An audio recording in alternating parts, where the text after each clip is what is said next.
Phone tapping కేసులో హరీష్ రావుకు భారీ ఊరట లభించింది. హైకోర్టు ఇచ్చినటువంటి ఉత్తర్వుల్లో తాము జోక్యం చేసుకోలేమంటూ కోర్టు తీర్పు చెప్పింది. తెలంగాణ ప్రభుత్వం దాఖలు చేసినటువంటి స్పెషల్ లీవ్ పిటిషన్ ని కోర్టు కొట్టేసింది.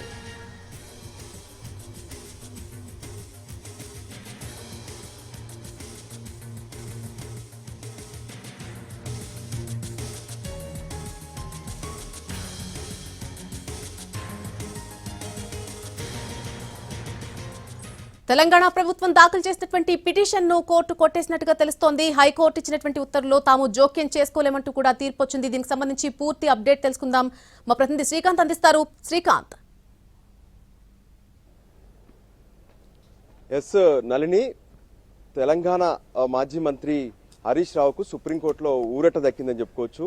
గతంలో ఏదైతే హరీష్ రావు పైన నమోదైనటువంటి ఫోన్ ట్యాపింగ్ కేసు విషయంలో తెలంగాణ ప్రభుత్వం సుప్రీంకోర్టును ఆశ్రయించింది. అంతకుముందే ఏదైతే చక్రధర్ గౌడ్ చేసినటువంటి ఫిర్యాదు మేరకు, అంటే హరీష్ రావు ఆదేశాలతో రాధా కిషన్ రావు ఎవరైతే పోలీస్ అధికారి ఉన్నారో ఆయన చక్రధర్ గౌడ్కు సంబంధించినటువంటి ఫోన్ మొత్తం ట్యాపింగ్ చేశారు.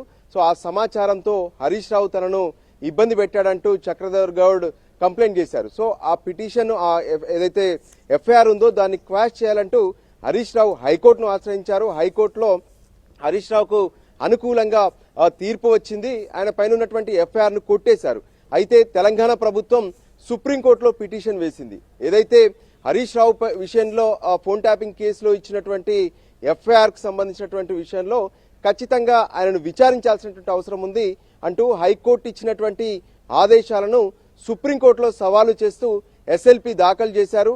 సో కొద్దిసేపటి క్రితమే ఎస్ఎల్పిని విచారణ జరిపినటువంటి సుప్రీంకోర్టు ధర్మాసనం జస్టిస్ బివి నాగరత్నతో కూడినటువంటి ధర్మాసనం ఇందులో ఏదైనా ఉంటే విచారణ జరపొచ్చు, కానీ ఏదైతే గతంలో ఉన్నటువంటి హైకోర్టు ఇచ్చినటువంటి ఆదేశాలు ఏవైతే ఉన్నాయో అందులో జోక్యం చేసుకోవాల్సినటువంటి అవసరం లేదు.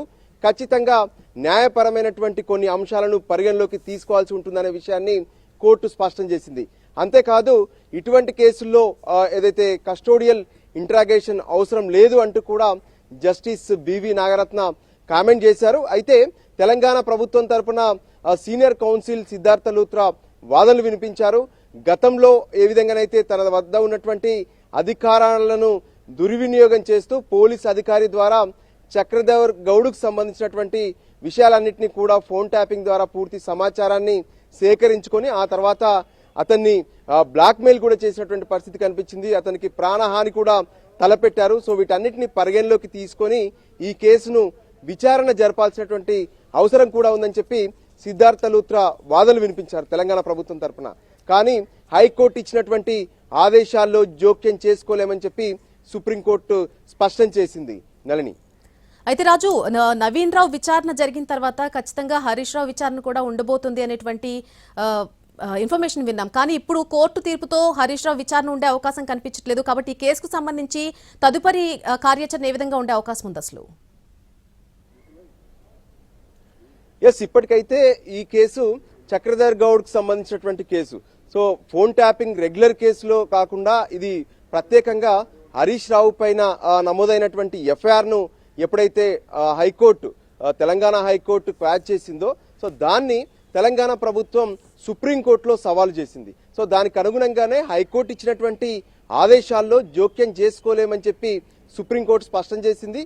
ఇది కాకుండా రెగ్యులర్ గా తెలంగాణలో ఉన్నటువంటి ఫోన్ ట్యాపింగ్ కేసుకు సంబంధించినటువంటి విచారణ వేరుగా జరుగుతుంది. ఎందుకంటే అది ప్రభాకర్ రావుకు సంబంధించినటువంటి కేసు. ఇది హరీష్ రావుతో పాటు హరీష్ రావు ఆదేశాల మేరకు రాధా కిషన్ రావు ఎవరైతే ఉన్నారో ఆయన చేసినటువంటి ఫోన్ ట్యాపింగ్ కేసుకు సంబంధించినటువంటి అంశం. సో మిగతా ఏదైతే కేసు ఉందో దాన్ని సిట్ విచారణ జరుపుతుంది. దానికి అనుగుణంగానే ఆ సిట్ విచారణ కొనసాగుతూనే ఉంది. ఈ మధ్య కాలంలో ఆ సిట్ కు అనుసంధానంగా మరికొంతమంది పోలీసు ఉన్నతాధికారులతో కూడా ప్రత్యేకమైనటువంటి సిట్ ను తెలంగాణ ప్రభుత్వం ఏర్పాటు చేసింది. సో తెలంగాణకు సంబంధించినటువంటి ఓవరాల్ ఆ ఫోన్ ట్యాపింగ్ కేసు కూడా ఆ విచారణ ప్రస్తుతం తెలంగాణకు సంబంధించినటువంటి సిట్ విచారణ కొనసాగిస్తూనే ఉంది. నళిని, అయితే రాజు, తెలంగాణ ప్రభుత్వం దాఖలు చేసినటువంటి ఎస్ఎల్పిని కొట్టివేయడంతో నెక్స్ట్ ఏ విధంగా ముందుకు వెళ్లే అవకాశం ఉంది తెలంగాణ సర్కార్? ఎస్, ఖచ్చితంగా ఈ కేసుకు సంబంధించినటువంటి విషయంలో అంటే హరీష్ రావు, ఈ చక్రధర్ గౌడ్, రాధా కిషన్ రావులకు సంబంధించినటువంటి కేసు విషయంలో ఎఫ్ఐఆర్ అనేది క్వాష్ చేస్తూ హైకోర్టు స్పష్టమైనటువంటి ఆదేశాలు జారీ చేసింది. సో ఎఫ్ఐఆర్ఏ లేనప్పుడు ఇక ఈ కేసు విచారణ అనేది ఉండదు.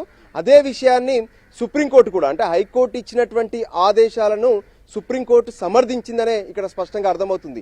ఎందుకంటే హైకోర్టు ఇచ్చినటువంటి ఆదేశాల్లో మేము జోక్యం చేసుకోలేము, ఈ కేసును కూడా విచారణ జరపాల్సినటువంటి అవసరం లేదంటూ సుప్రీంకోర్టు ధర్మాసనం అభిప్రాయపడింది. దానికి అనుగుణంగానే గతంలో ఏదైతే చక్రధర్ గౌడ్ ఇచ్చినటువంటి ఫిర్యాదు మేరకు పంజగుట్ట పోలీస్ స్టేషన్లో నమోదైనటువంటి ఎఫ్ఐఆర్ ఏదైతే ఉందో ఆ ఎఫ్ఐఆర్లో హరీష్ రావు పైన ఆ కేసు ఉంది, దాంతోపాటు రాధా కిషన్ రావుల పైన కూడా కేసు ఉంది. సో ఆ కేసుకు సంబంధించినటువంటి ఎఫ్ఐఆర్ను హైకోర్టు క్వాష్ చేసింది కాబట్టి అదే అంశాన్ని సుప్రీంకోర్టు కూడా స్పష్టం చేయడం, హైకోర్టు ఇచ్చినటువంటి ఆదేశాల్లో జోక్యం చేసుకోలేమని చెప్పడంతో ఇక ఈ చక్రధర్ గౌడ్కు సంబంధించినటువంటి కంప్లైంట్ పైన రిజిస్టర్ అయినటువంటి కేసు విచారణ అనేది ఇక ఉండదు. ఈ కేసు మొత్తం క్లోజ్ అయిపోయిందనే చెప్పుకోవచ్చు.